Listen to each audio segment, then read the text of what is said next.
Welcome. In front of me is a Samsung Galaxy A12s, and today I'll show you how to hard reset the device through recovery mode. Now this process will also remove a screen lock if you have one that, for instance, you just don't know. So I do have a pattern set right here, and I'm going to progress from the lock screen as though I don't know my pattern. So to begin the process, we're gonna power off the device. Now normally you won't be able to power it off by selecting power off option when you're on a lock screen. As you can see, if you try, it forces you to put in the pattern. Now supposedly we don't know it, so to bypass this, what you want to do is while you unlock, or not unlock, but like wake up the screen, you want to begin holding power key and volume down together. Now you do want to do it immediately after you start or wake up the device, because you will see when the screen turns off, that will also be the time the phone turns off, and once that happens you want to switch from volume down to volume up. And then when you see the Galaxy, or Samsung Galaxy more precisely, let go of the power key and keep holding volume up till you see the recovery mode. So that's how you boot into the recovery mode from here.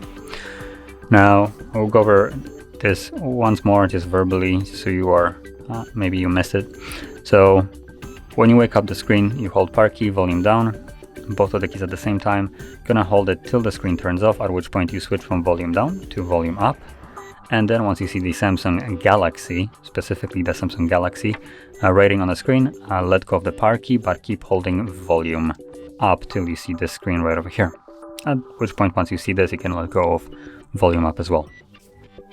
So once you have the screen right here, you want to navigate using volume keys in order to select wipe data factory reset, and then confirm it with power key. And select factory data reset the same way.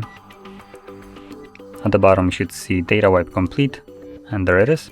At which point reboot system now will be selected by default, so press power key once more to initiate reboot. And this will now take us to the Android setup screen. Now this will take a little bit longer for the device to turn back on than it normally does, so just be patient.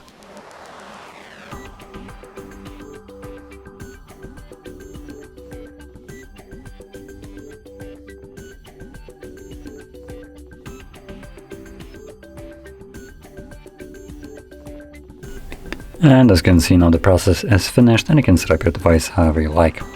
So if you found this very helpful, don't forget to hit like, subscribe, and thanks for watching.